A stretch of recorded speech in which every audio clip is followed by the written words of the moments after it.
예, 오늘은 중국의 고대 역사로 한번 들어가 보죠. 예, 재밌게 그냥 생각하셔요. 자, 성부와 성자와 성령의 이름으로 아멘. 성부와 성자와 성령의 이름으로 아멘. 삼국지. 여러분들 다 읽어보셨나요? 저는 미안하지만 미안한 것도 아니지. 저는 여태 안 읽어봤어요. 삼국지. 근데 왜 그러냐면은 저 고등학교 졸업할 때까지 교과서 빼놓고 나면 뭐 읽어본 적이 없어요. 교과서 빼놓고 나서. 그래서 제가 군대 갔을 적에 함께 근무했던 장교가 있었는데 그 장교분이 물어보더라고요. 뭐 하고 왔냐고. 그래서 대학 다니다 왔다 그랬더니 뭐라 그러냐면은 이 책 읽어봤냐. 근데 매일 저 출근할 때마다 와서 이게 책 읽어봤냐 물어보는데 하나도 읽어본 적이 없어요. 그때 어떻게 대학 다니는데 이런 것도 안 읽어봤냐 그러면서 나보고 뭐라 그러냐면은 꿀단지는 읽어봤냐. 그래서 안 읽어봤다 그랬더니 그날부터 당신 집에 있는 세계문학 전집 책을 갖다가 매일 갖다가 일주일에 한 두 권씩 갖다 주는데 제가 그걸 다 읽었는데 근데 그때도 삼국지는 안 갖다 주길래 안 읽었어요. 근데 삼국지 좀 간단하게 보자고요. 삼국 그러면은 이게 중국이잖아요. 이게 서해바다니까 이게 우리나라 그림을 못 그려서 좀 미안하지만 제가 원래 그림 실력이 없어요. 초등학교 때 미술대회 한번 나갔다가 입상에서 떨어지고 나서는 다시는 미술 안 그렸어. 이게 우리나라라고 하셔요. 예? 자, 이게 위나라예요. 이 밑에가 오나라, 이게 총나라. 이렇게 이제 봐야 되는데 그러면은 이 삼국지에 그 세 명 아주 유명한 사람 있잖아요. 조조, 유비, 송권. 조조 위나라. 그 다음에 유비는 총나라. 그 다음에 손권은 오나라. 제가 삼국지 여태 안 읽어봤다가 오늘 이 강의하려고 열심히 공부했어요. 오나라. 근데 한번 생각해보자고. 우리나라도 고구려, 백제, 신라 이렇게 돼 있잖아요. 여기도 삼국 이렇게 돼 있고 여기는 춘추 전국시대야. 춘추 전국시대에 그 막 지나면서 나라가 이렇게 이제 세 나라로 이제 나왔던 거예요. 우리 공자님이 활동했던 데는 어딜까? 공자님이 노나라 사람이잖아요.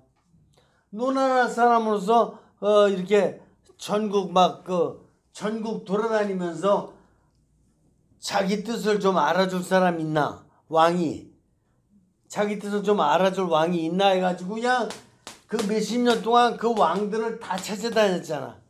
근데 한 명도 자기 뜻을 이해해주는 왕이 없어. 그래서 결국은 노나라 고향으로 들어와서 이렇게 이제 제자양성에다가 70세경에 이제 선종하는 거 아닙니까? 어디인가? 노나라 어딘가? 노나라 여기지 어디예요? 중국은 아무리 따져봐도 다 여기야 여기. 어떤 나라 막 갖다 대봐야 항상 여기예요. 우리나라 어디냐? 고르백제 신라 아무리 막 다 따져봐도 요 안에 있어.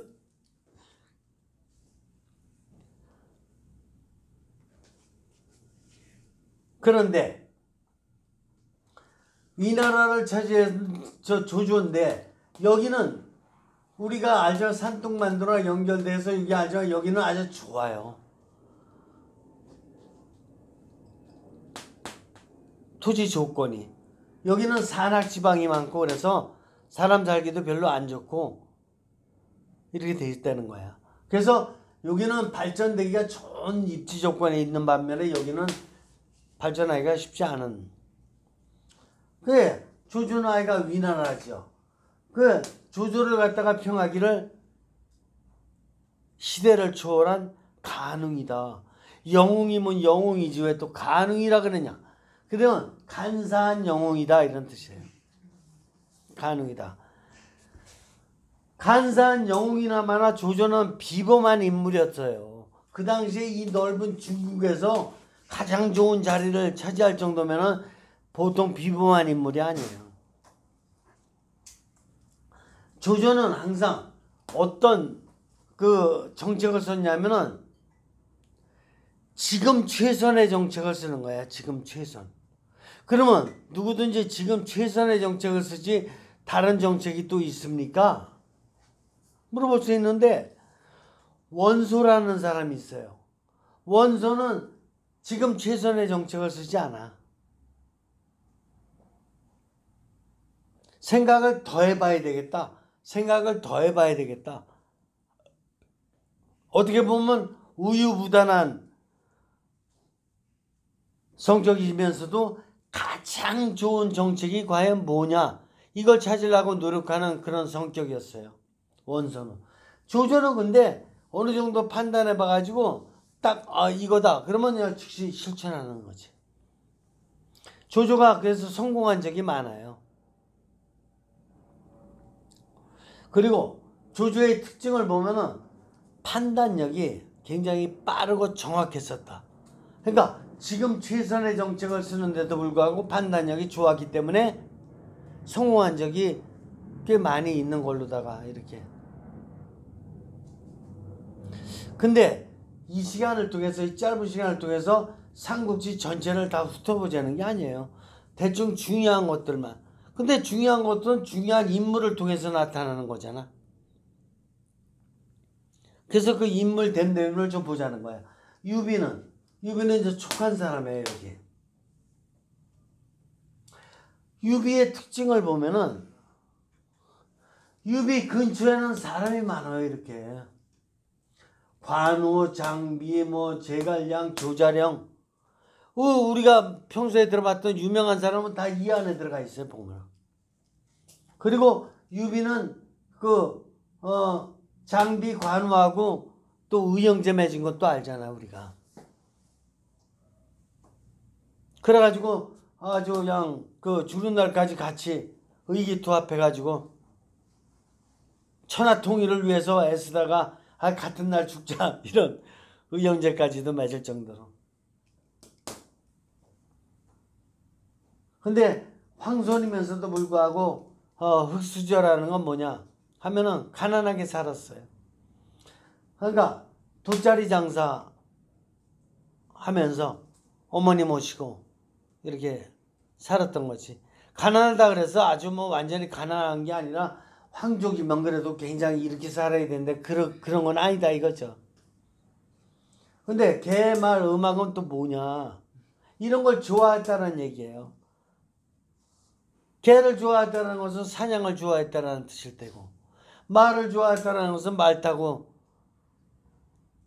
또 이제 이런 군사활동하는 거 이런 거 음악 좋아하는 걸로 놓고 봐도 또 낭만적이고 유비나이가 여러 가지로다가 재능이 있었던 사람으로다가 유비의 또 특징을 보면 배신을 안 하는 사람. 한번 만났다 그러면 누구든지 만났다가 그런다 그러면 서로 간의 믿음과 의리를 갖다가 아주 견고하게 이렇게 주고받았던 사람.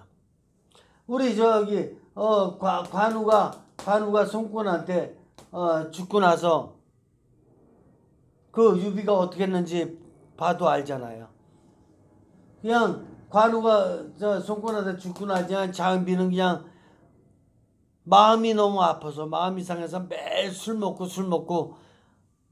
먹으니까 정신을 또 잃었지. 그래서 부하들 막 매일 패고 이러다가 결국은 장비는 부하한테 맞아 죽었잖아. 그러니까 유비 혼자 남아서 유비 어떻게 돼요?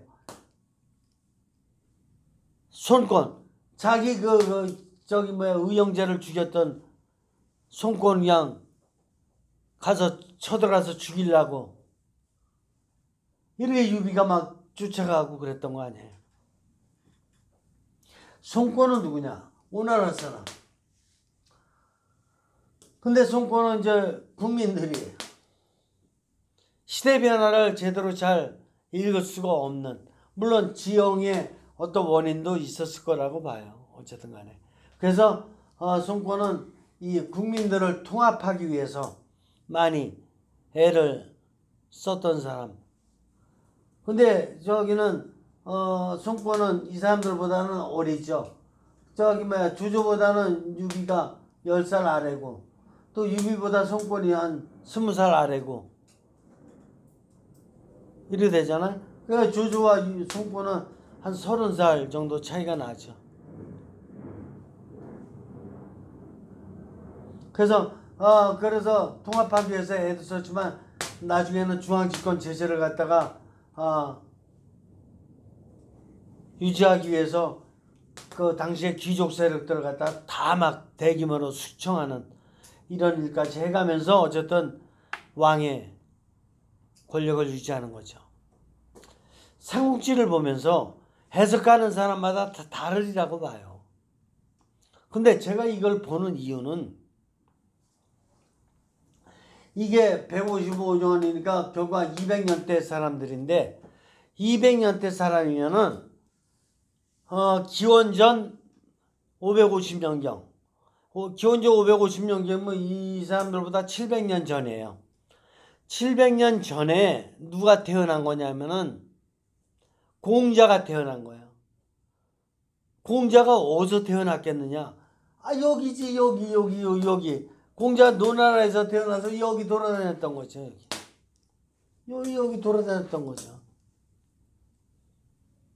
그러면 공자가 태어나서 700년이 흘렀는데 어떻게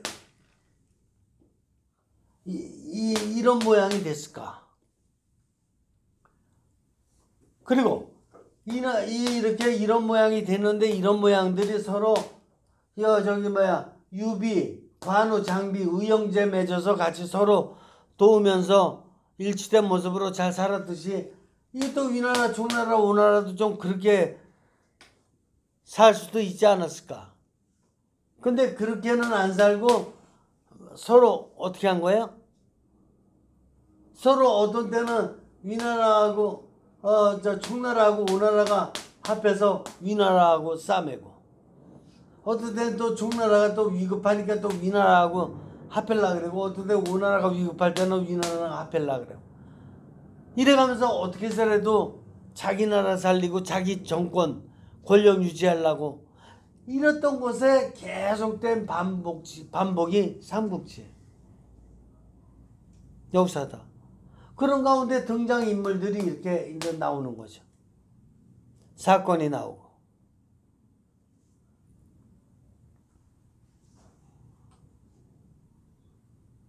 그래서 이거를 인류 역사에서 어떻게 봐야 될까?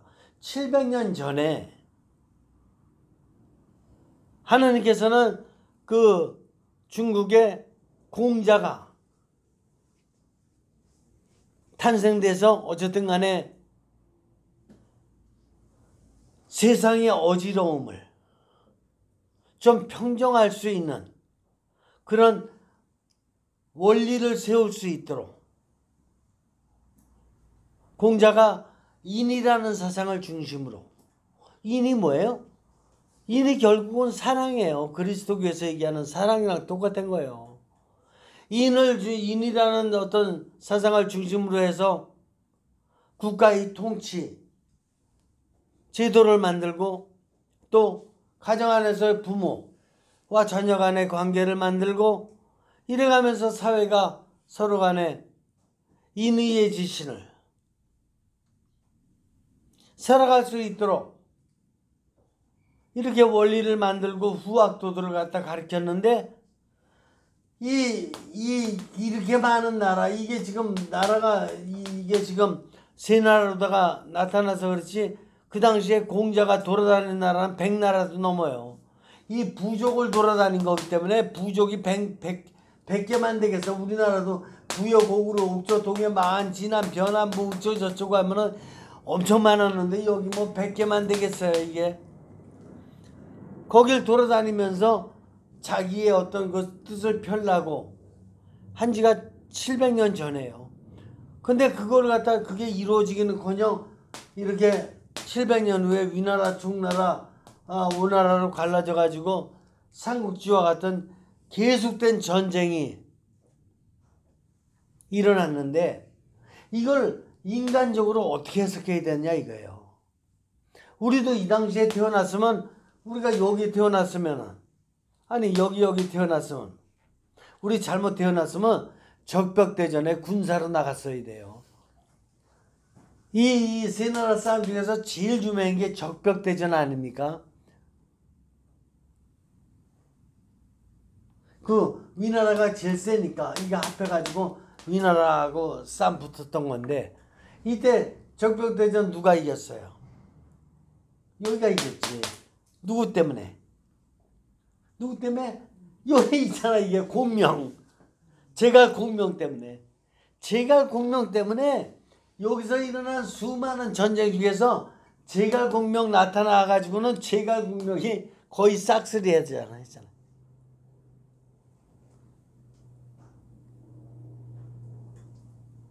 제갈공명이.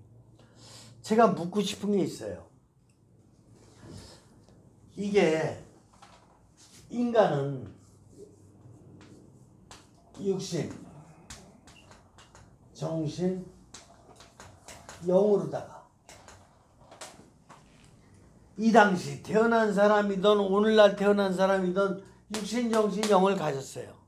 근데 조조, 유비, 송권 이 사람들 안에서 영의 힘을 발견할 수 있을까요? 어떻게 생각하세요? 육신의 힘은 서로 간에 쎄려고 노력했어요. 왜냐면 전쟁해야 되니까 당장. 전쟁해가지고 이때 천하통일하는 게 이들의 목표잖아요. 천하통일이. 천하통일이 뭐야? 중국 통일이지. 그러니까 육신적으로 일단 잘해야 돼요. 정신으로다가 통일하나? 아니 정신으로 통일하고 이러려고 그랬던 거는 공자 같은 사람이나 그랬던 거지. 그렇죠? 이들은 군사 갖고 하려고 그랬던 거예요.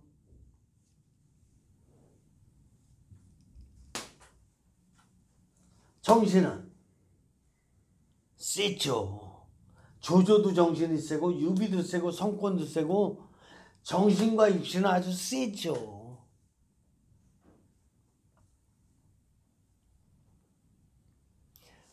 그러면 공자는 정신을 어떻게 해서라도 초월해 보려고 했었던 분이에요. 공자는. 공자, 맹자, 한비자, 묵자 이런 분들은 정신을 어떻게 해서라도 초월하는 이런 깨달음을 얻으려고 애를 썼던 분이라면 노자 이런 분들. 이분들은 정신적으로다가 천하 통일을 하려고 애를 썼던 분이고 정신과 육신으로.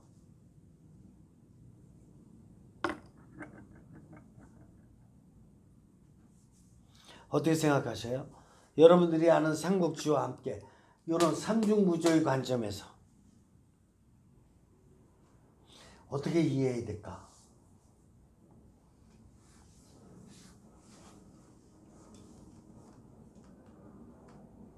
이런 나라들 조금 지나고 나서 이제 어떤 일이 벌어지냐면은 송나라 또 명나라, 청나라, 중화민국 이렇게 되잖아요. 그 전에는 뭐야? 수나라, 당나라. 그렇잖아요. 수나라, 당나라, 명나라, 청나라, 중화민국 이렇게 중국 역사가 이루어지잖아요. 그 전에가 이런 거잖아요.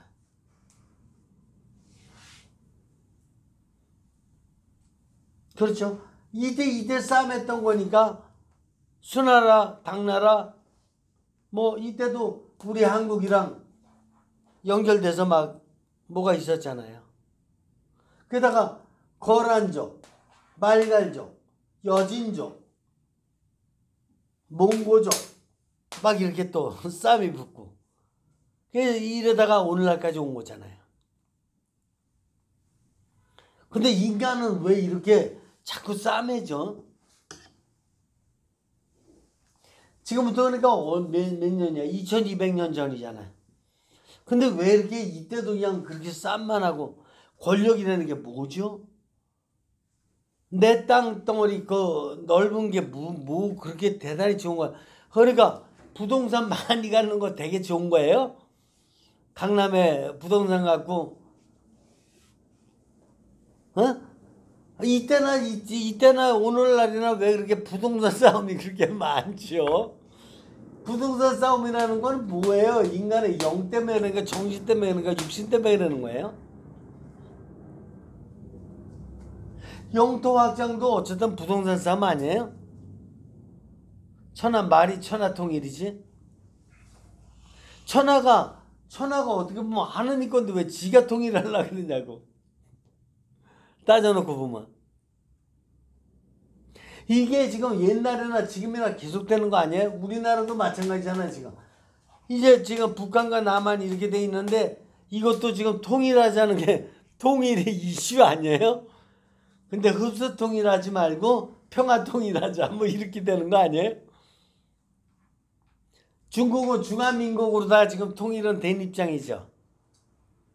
우리는 쬐끄만 데도 아직 안 된 입장이고. 근데 인간이 왜 그렇게 살아야 되죠? 누구 좀 한 말씀 해주실래요? 저는 삼국지 놓고 이 삼중구조로다가 해석해보는 게 의미 있다고 생각을 하는 거예요.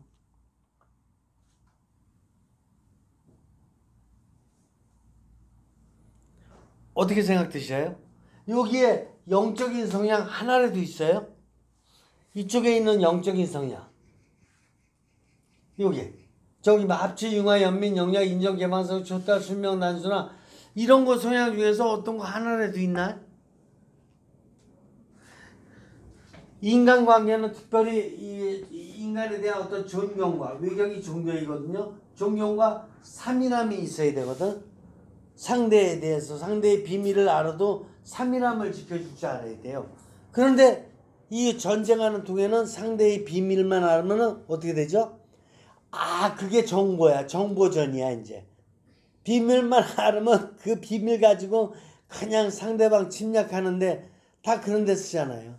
삼일함이라는 건 아예 없어요. 누구의 비밀을 알으면 그걸로 다 그 나라 망그러뜨리는 데만 쓰고 있지. 삼일함. 단순함도 없어요. 이 넓은 땅을 갖다가 내가 침공해가지고 통일시키는 데만, 내 땅으로 만드는 데만 의미가 있지. 삼일함 없어요.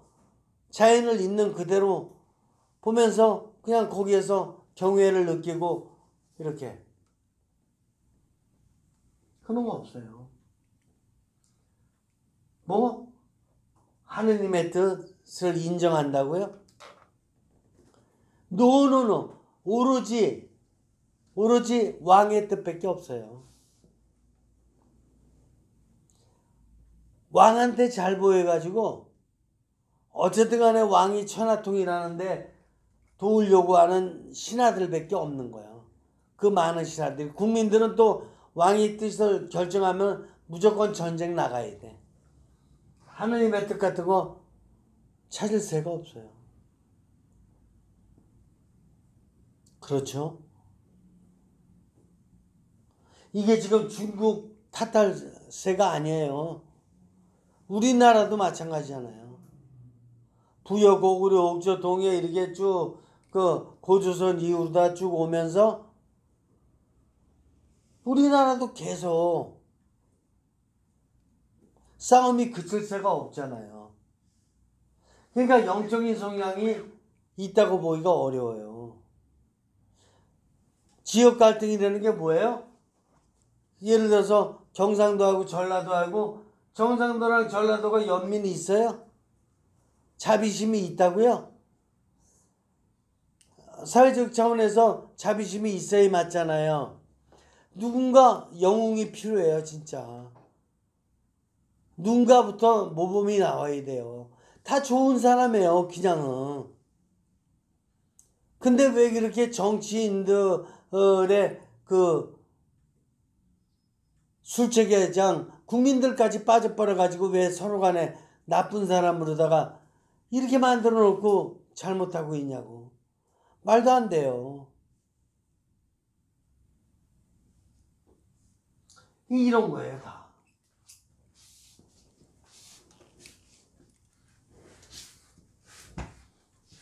저는 인간의 삼중구조 안에서 영적인 성향을 가지고 이걸 보고자 하는 거예요.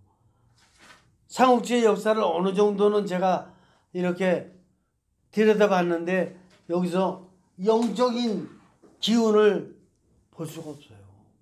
제갈공명을 통해서만이 그래도 참 지혜롭게 뭘 하려고 그랬지만은 사실은 그것도 제갈공명이 그 싸움이 일어났을 적에 그 유비가 이길 수 있도록 좀 이렇게 신경을 썼던 거지, 천하가 다 좋게끔 신경 쓰기는 한계가 있어요. 또 그 나라 당시의 입장에서는 다른 방법도 없었을 거다 생각 들어요. 시대 분위기가 그러니까. 탓할 것도 아니지만 어쨌든 인류 역사가 300만 년 전부터 따져놓고 보면은 굉장히 많이 흘렀던 거예요. 지금부터 2200년 전이니까 300만 년 역사를 따져놓고 보면 99%가 지났던 때예요. 인류 역사. 그런데 아직도 싸움하고 있고 지금도 싸움하고 있고. 그러면 인간은 뭐냐고요. 자, 뭐 나름대로 좀 질문이나 혹시 나름대로 해석하고 싶은 거 있나요?